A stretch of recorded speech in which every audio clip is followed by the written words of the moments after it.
It is the family members that can go extra mile to help your enemy to achieve what they want to achieve in your life. They were discussing it, but they don't know how to do it. They were even saying that they couldn't do it during the festival so that the people will not riot. But look at what happened.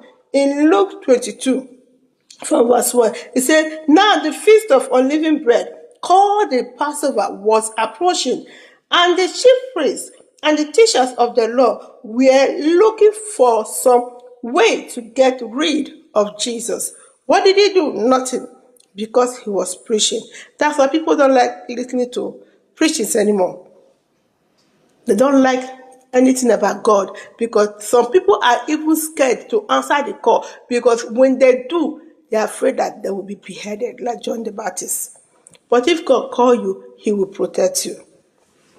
Then he said, for they were afraid of the people. Then Satan entered Judas.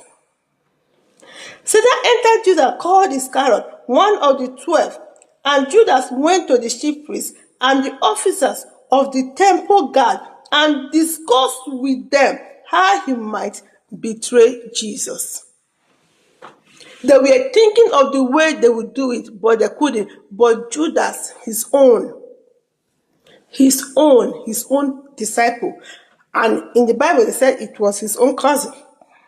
He went to go and meet them and discuss with them how he would betray Jesus. He gave them the clue. What did he say? He said they were delighted and agreed to give him money. He consented and waited for an opportunity to hand Jesus over to them when no crowd was present. That's why you need to be very careful where you go to. Lonely places, be very careful. When no crowd was present, that is when he want to betray Jesus. Be very careful the people around you. Be very careful the people you discuss your secret with. Be very careful the people you eat with. Be very careful who house you go to and where you go to, because you don't know who is planning against you.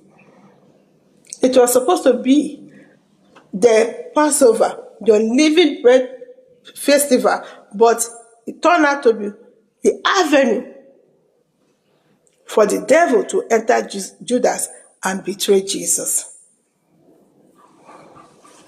So as we are celebrating, expecting the day of Easter, we should remember somebody was betrayed.